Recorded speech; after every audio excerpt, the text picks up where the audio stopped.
chapter 22.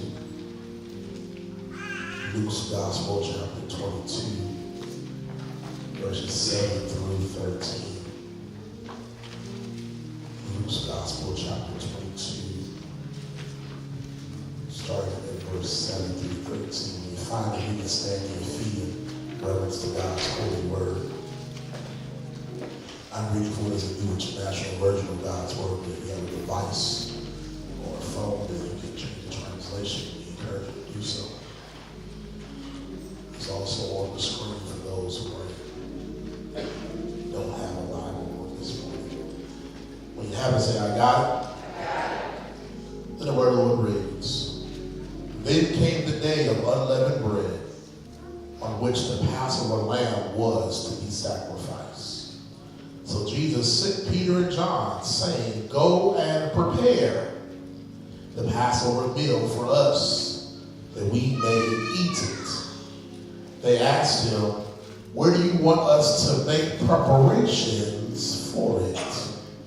Listen, he said to them, When you have entered the city, a man carrying a jar of water will meet you. Follow him into the house he enters, and say to the owner of the house, The teacher asks you, Where is the guest room where I may eat the Passover with my disciples?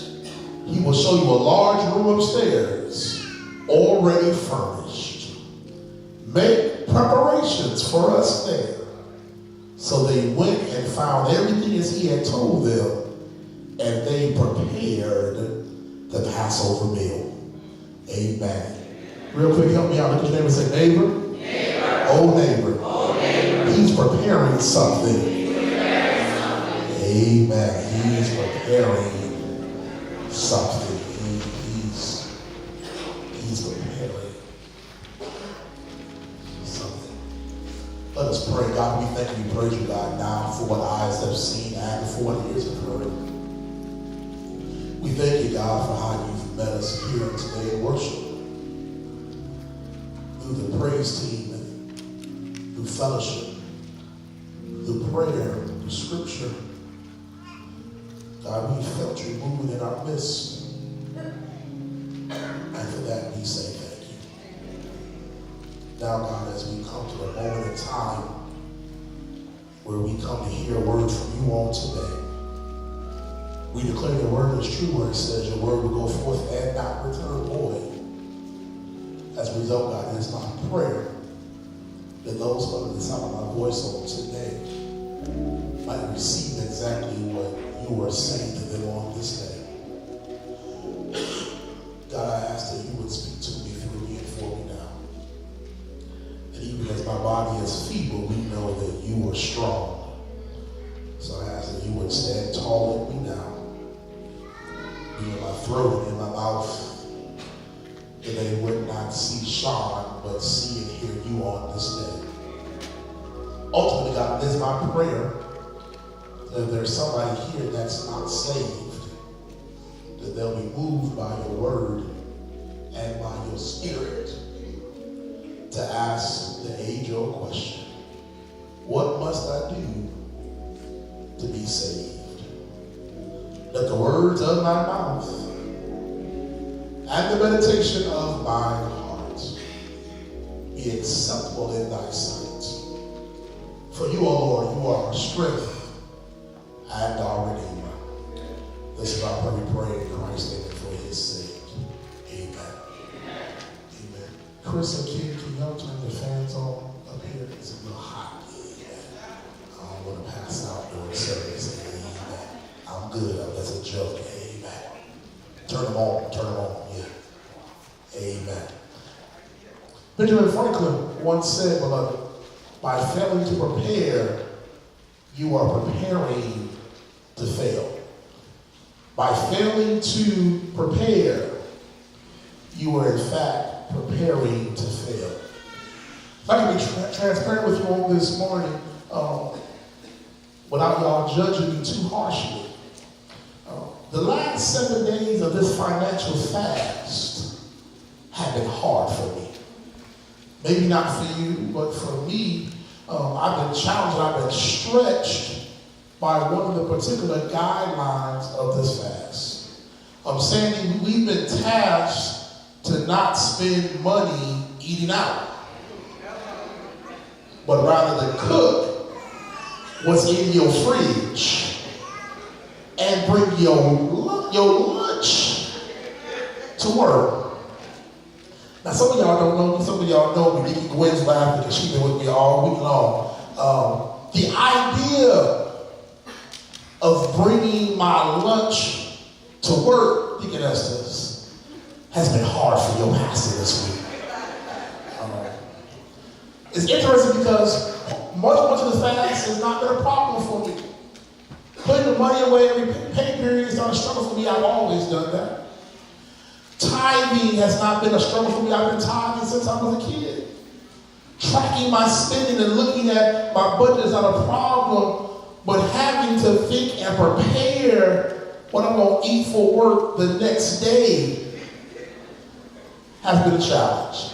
See, some of y'all laughing. That ain't right. Fitness experts and nutritionists state that one of the best and easiest ways to live a healthy lifestyle is through cooking and preparing your meals ahead of time.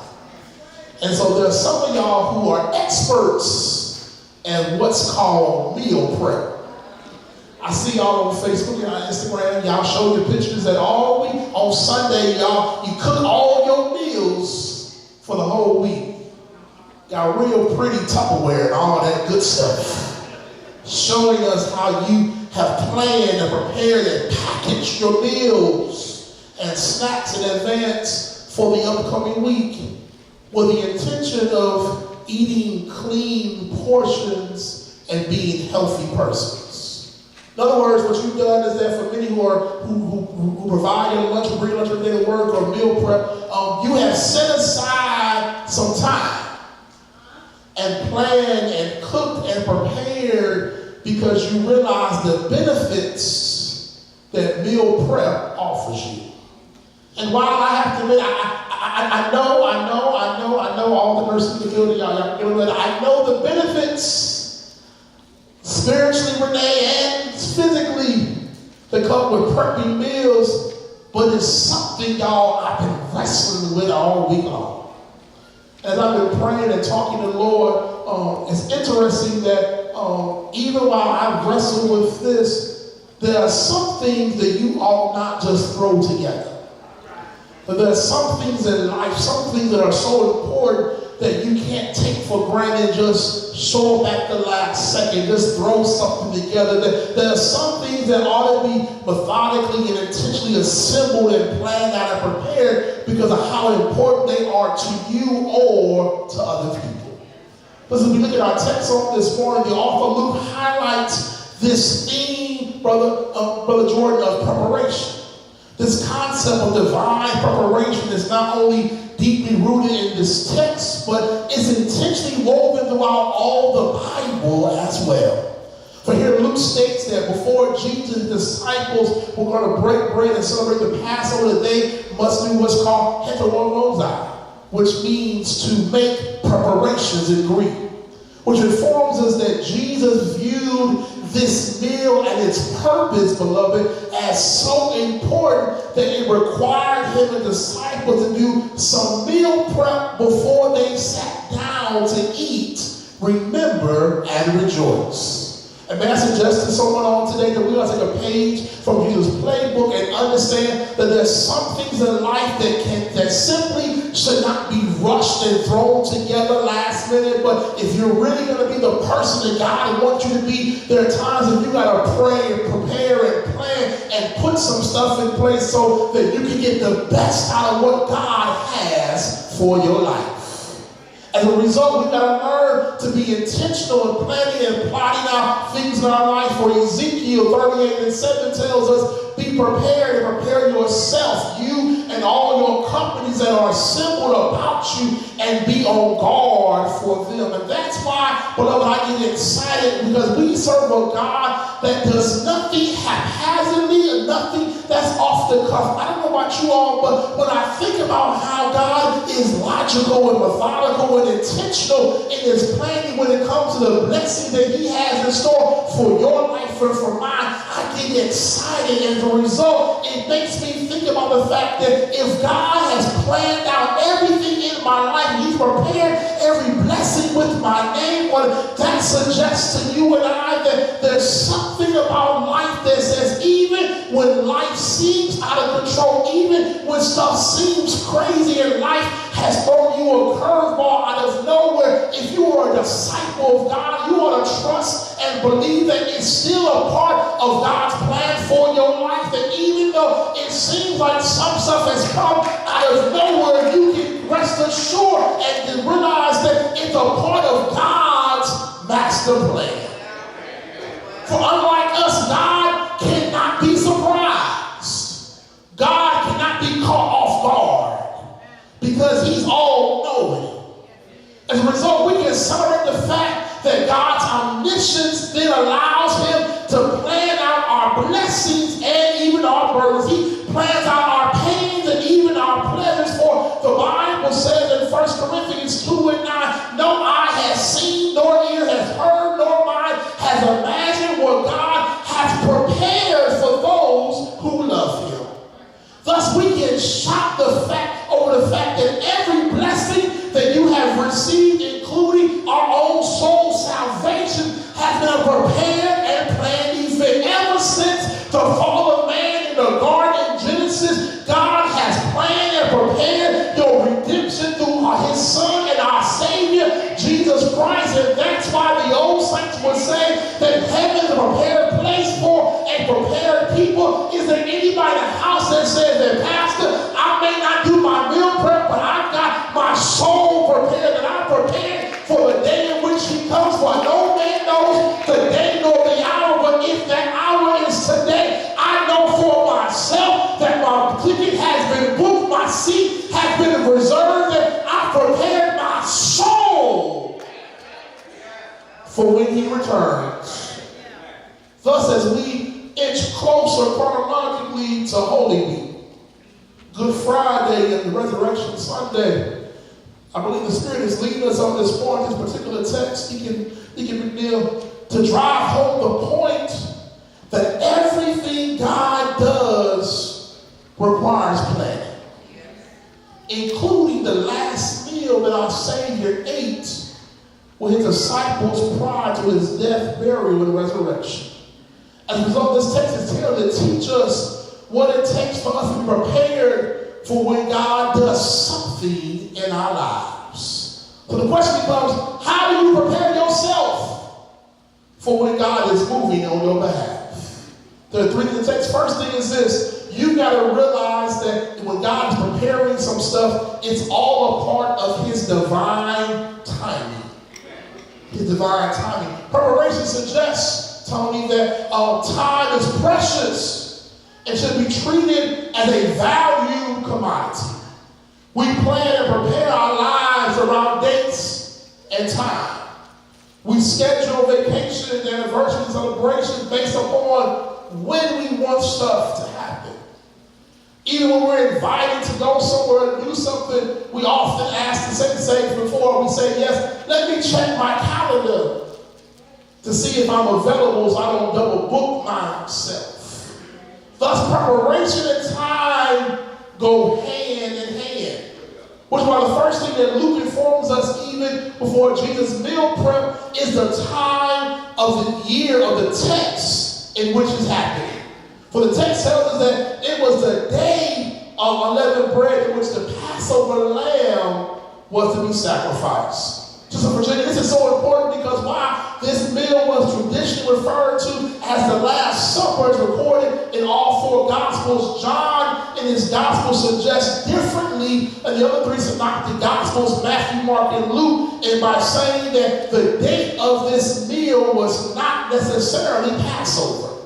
Yet regardless of where you hold yourself in the argument, whether it was Passover or not, it's important as we look at this text in Luke, we find that Luke in verse 7 explicitly states and date that the text gives greater clarity. He says that the date in which the meal took place was during the Feast of Unleavened Bread, on the day in which the Passover lamb was to be sacrificed. Thus, Jesus felt the need preparations for the meal based upon the time and date of the calendar. For this Jewish feast of unleavened bread was a 7-day celebration, and yet the consumption of this meal only took place on one day, which was the 14th day of Nisan, according to the Jewish calendar. Thus, this meal, while it happened every year for centuries among Jewish people, for Jesus and his disciples in our text, the timing of this particular celebration meal has divine implications. Church, Jesus knew it was time to prepare this meal because it was Passover, which was a time which Jewish people sacrificed an unblemished lamb to commemorate God's act of deliverance on their behalf when their ancestors were in Egypt. Yet, unbeknownst to anyone except for Jesus, he the one that realized and knows that he's about to become the representation of a once and for all sacrifice. And more specifically, Jesus realized that he is about to become that sacrificial lamb, understanding that preparing the Passover meal was a moment in time in our text, and he's saying that this is the moment I'm about to fulfill my destiny and be the propitiation for all of our sin debts. In doing this, church, Jesus shows us that time and seasons operate according to God's design and not in contradiction to it. For Ecclesiastes 3:11 tells us he has made everything beautiful in his time. He has also set eternity in the human heart, yet no one can fathom what God has done from the beginning to the end. But I must admit that I'm grateful that I serve a God that not only is aware of time and season, but is also in charge of it. Which is why the old cliche is true, that while we may not know what tomorrow holds, we know who holds our tomorrow. For Jesus in his action proves that God is both the author and the finisher of our faith. And church, you ought to get excited when you realize and think about the fact that God not only knows all, but he also sees all. And because of God's actions here, it realizes that he is not dictated by time, but he dictates time himself. And that's why the ancient philosopher Aristotle called God the unmoved mover, meaning that God is not moved by anything, but it is God that moves all things into place. As a result, even when time shows up, that time does not move God, but God is the one that's moving time and time again. And I don't know about you all, but I get good news when I think about the fact that when it seems like I'm a day late and a dollar short, that God is saying I'm still in control. It's still in the timing that I've got to handle some stuff on your behalf. Not only, Kathy, did Jesus understand that it was time to prepare the final meal because of the season they were in, but he also realized it's time to prepare because he does not underestimate that time is a valued commodity. Beloved, in his human form, Jesus knew better than anyone else that time is fleeting. For just prior to him instructing the disciples to begin their meal prep, Luke informs at the beginning of the chapter 22 that the chief priests and scribes had conspired with Judas, one of his disciples, to kill him. For the text said it was around Passover season, and they were now looking for a time to arrest and kill Jesus. As a result, as readers, it appears that Jesus is now on borrowed time.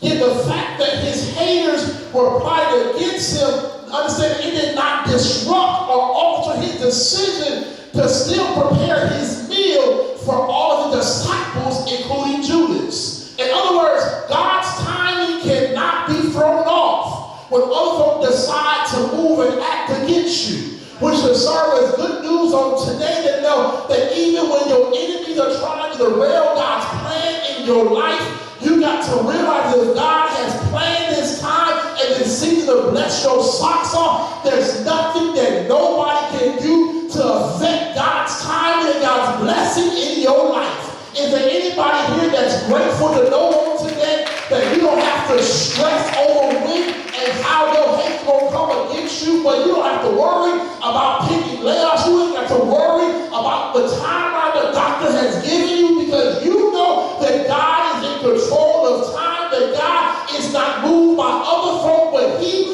is still able to do all things but fail. I want you to know on today that God lives outside of the bounds of time. As a result, we can rest assured that the Bible is true. Which is in Jeremiah 29:11, he says, I know the plans I have for you, declares the Lord, plans to prosper you, plans not to harm you, but plans to give you a hope and a future. And if he's got some plans prepared for you and for me, then I don't have to worry about other folk and what they're trying to do, because I know that if it's my time to be blessed, then guess what? It's your time to be blessed. Is there anybody here that says, I'm not going to worry about the clock, I'm not going to worry about the calendar, because I know for myself that he may not come when I want him to, but guess what, y'all? He's an on-time God. Yes, he is. Is there anybody here that can testify to your neighbor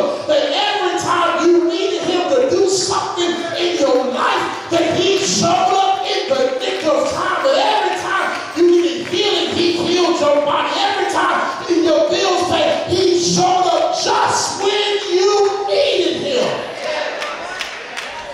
And so, he is in control of time. So as he is preparing stuff for us, it's according to his time and not ours. Secondly, when you're preparing for God to be in your life, you got to learn to follow divine directions. Luke continues to share with us, church, that God often will use imperfect people in his divine preparation. For the text states in verse 8 to 12 that Peter and John were given an opportunity to participate in preparing the Last Supper. Verse 8 states that initially Jesus told them to go prepare the Passover meal for all of them to eat and enjoy. Yet I love to tell their reaction and response to Peter and John in verse 9. For the text states that before they started to prepare, they asked Jesus to clarify where he wanted them to prepare the meal. In other words, the disciples realized that while they had a significant role to play in this meal prep, they did not want to just start doing anything without first getting clarity from God, from Jesus, about what he expected. And I believe that for some of us, the reason why we miss out on our blessing is because we're so excited about certain opportunities that we just start doing stuff without getting clarity and understanding of what we're expected to do. And then when things go awry, we then want to ask God, give me clarity as to what and why things are going crazy in my life. But can you imagine how much smoother and easier life would be if we first asked for clarity and direction before we just move forward and did anything and everything? Amen. Beloved, like the disciples, you and I cannot be involved in the things of God unless we're first willing to follow his divine directions. For Peter and John finally get clarity as they are told that they're going to follow a man carrying a pitcher of water when they enter into the city. As a result, Jesus tells them that when he arrives at his location, that's the place to prepare the last meal. Church, I find it interesting that the word in which Luke records that Jesus used directly to instruct Peter is the word ekluthia, which means not just to physically follow, but it also means to follow someone as a disciple.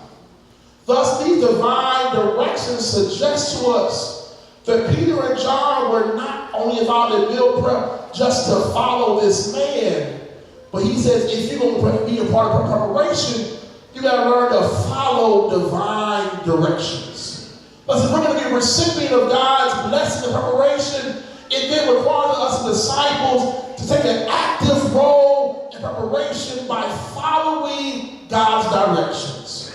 For the text states that Peter and John received direction from Jesus, then acted on it. The Bible says in John 10:27, my sheep know my voice, and I know them, and they follow me. As a result, you and I cannot be involved in any preparation process that God has for us and not be a follower of Christ. For the Bible says that by this we will know that you have come to know him if you keep his commandments. For whoever says, I know him, but does not keep his commandments is a liar, and the truth is not in them. Church, interesting enough, Jesus only gave 2 out of the 12 disciples an opportunity to participate in this preparation process. He didn't ask other disciples, he asked Peter and John. One reason for this can simply be that out of the 12, these were the only 2 that Jesus could completely trust that they would follow his complete directions. We know that Peter and John were a part of the inner 3. They were the closest to Jesus and his confidence. As a result, it's quite possible, that because of their previous track record, that Jesus only felt comfortable trusting these 2 with such an important assignment in the life of the disciples. Therefore, this is the case, then it should cause you and I to closely examine our own track record, to discover if we have shown ourselves trustworthy enough to be a part of God's preparation. For Proverbs 16:20 tells us, those who listen to instruction will prosper, but those who trust the Lord will also be joyful. The question that ask yourself is, do you follow directions? Or do you do your own thing? In the game of football, each team has what's called an offensive coordinator who calls the plays that should be ran on the field. However, occasionally the quarterback will call what's called an audible, meaning he will decide to override the call of the offensive coordinator and call a play on his own. Oftentimes, church, audibles result in interceptions or something that turns the ball over to the other team. Needless to say, the offensive coordinator becomes upset because the quarterback chose to change what he called and it failed. It's the desire of the offensive coordinator to run plays with no audibles. For he knows what plays need to be run and when they should be run. Because he has a better view from the field than the quarterback does on the field. And since God is our offensive coordinator, he has a better view of our life from the outside the field. And he's trying to get us to run certain plays and say, if I give you the play, don't call it audible, but just follow my directions. Is there anybody here that you've learned for yourself that when you follow God's directions, even when they seem crazy, that you always will end up on the right side? Is there anybody here that's learned for yourself that if you learn to trust the Lord with all your heart and lean not to your own understanding and knowledge in all your ways, that he will direct your path? Is there anybody that you've learned for yourself that when I stop trying to do my own audible and do my own thing, but I just learn to follow his word and read his word and do what he's called me to do, then I will receive a blessing on the other side? To cut across the field, what does it take to be prepared to receive what God has for you? First, you got to realize that things happen according to God's divine timing. Secondly, that God moves and blesses us when we follow his divine directions. But finally, if you're going to prepare yourself to receive what God has for you, you've got to have a divine expectation. The text concludes, Minister Murdoch, in verse 13, with Peter and John finding everything that Jesus had told them about the preparation for the last meal, and it happened exactly the way Jesus said. Jesus told them, when you go to the city, you're going to see a man with a pitcher, follow him. When they got there, they found a man with a pitcher, they followed him. When they got to the house, he said, ask the owner of the house for a large room. There's going to be a large room. The text says it's already going to be furnished. And when they get there, it's already furnished. And what I find interesting here is that as the Lord was preparing this last meal, he already had things worked out for their good. As a result, when they followed directions, they found everything exactly the way the Lord said it was going to happen. I don't know about you all, but there's some stuff that I expect, and there's something that I expect that don't happen. There are some people in life that they promise you some stuff. They say, you can expect me to be there, and they're not there. There are some people who've been in marriages who've been disappointed because you expected one thing from your spouse, and your spouse expected something from you, but you weren't on the same page. Yeah, the result is that for many of us, we live a life where we have been disappointed because we expected one thing or another, and it did not happen the way we expected it to. But the good news was that when you follow God's directions, and when you trust God for his timing in your life, that everything that God has promised you, that it will come to pass. Is there anybody here that you know for yourself that we serve a God that is true to his word? Is there anybody here that can testify to your neighbor that every time that I trust in God, that God showed up and did exactly what he said he was going to do? And you got to know on today that as he's preparing some stuff for you, that we serve a God that is more than able to do exactly what he said he was going to do. And so you got to learn to get in position and trust that sooner or later, by and by, that God is going to bring what he said to pass in your life. The old saints would say it like this: if God said it, then I'm going to believe it, and that's the end of it. Is there anybody here that knows, like I know, that every time I trust him, every time I call him, every time I pray to him, that he shows up and does exactly what he said he's going to do? That when I need him to heal my body, guess what? I know he's a balm in Gilead. When I need him to pay some bills, guess what? He's going to supply all of your needs according to your riches in Christ Jesus. God is more than able to do exactly what he said he was going to do. And I don't care who has promised us something and did not come through. The good news on today is that we serve a God who keeps his promises. We serve a God that you can trust, that if he said it, it will show up, it will happen in your life. For he promised to be our kinsman redeemer. He promised to be our battle axe. He promised to be a shelter in the time of storm. He promised to be a balm in Gilead. He promised to be our shelter and be our company keeper. He promised to be our heavy load sharer. He promised to be a way out of nowhere. He promised to be a bridge over troubled water. He promised that whatever you need, he would show up in the nick of time. And so, the good news on today, that he's preparing something for you. He's preparing not just this meal that we'll take in a few moments, but he has a blessing with your name on it. He has something he has thought about intentionally just for you. As a result, when it comes in your life, you can trust and believe that it's a part of his timing for you. That it may not be your season yet, but you got to believe that at some point, some good stuff is going to come to your life. Because he has a plan and when he's going to bless you. You got to learn to follow his directions. You got to sometimes learn to go places and talk to folk, and you try to figure out what God has you doing. Trust and believe that he's preparing some stuff for you, but he needs you to be involved in the preparation by trusting him and following directions. And if you trust his timing, if you trust his directions, you can expect to receive exactly what he said is going to happen.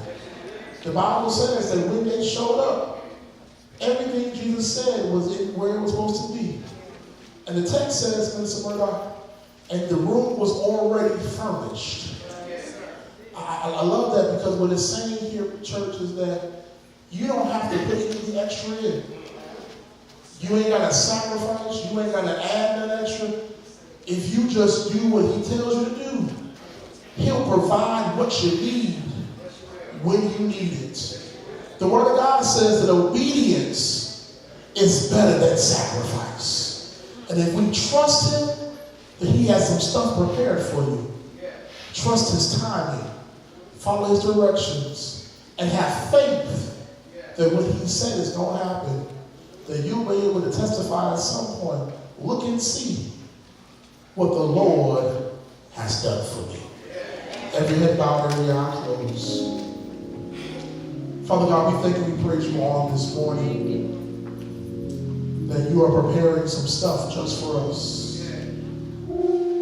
We thank you, oh God, that even when the devil tries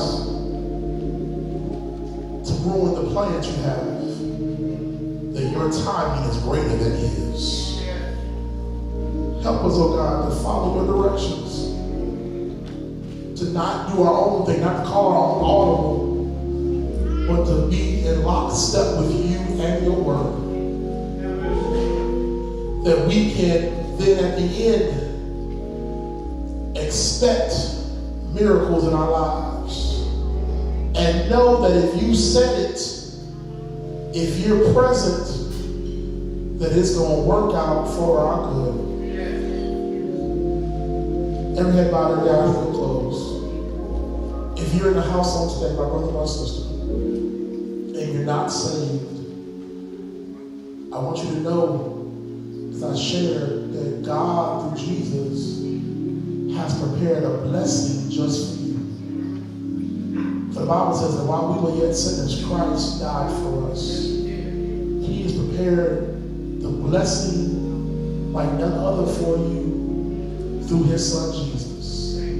All you have to do is accept the blessing, accept and be thankful for his preparation in your life by accepting Jesus as your Lord and your Savior.